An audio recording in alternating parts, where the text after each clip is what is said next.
नमस्कार, आपण पाहता हिरकणी न्यूज. हिरकणी न्यूज प्रत्येक क्षण ताज्या घडामोडी आणि महत्त्वाच्या प्रत्येक बातमीसाठी नेहमी तत्पर. कडोलीत मायलेकावर 10 जणांचा हल्ला.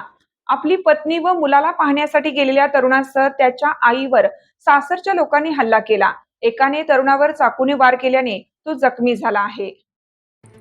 सैफ अली नूर अहमद मुजावर व त्याची आई नसीमा नूर अहमद मुजावर, दोघेही राहणार शिवाजी गल्ली, पिरणवाडी अशी जखमींची नावे आहेत.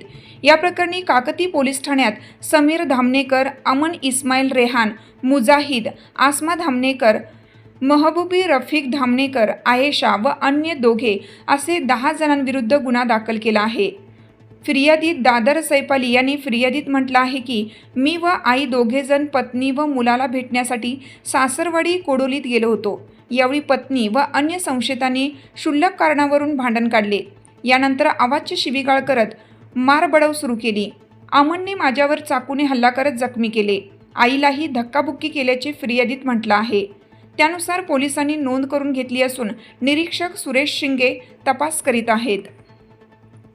आपल्या हिरकणी न्यूज चॅनलला लाईक करा, शेअर करा आणि सबस्क्राईब करायला विसरू नका आणि रहा अपडेट.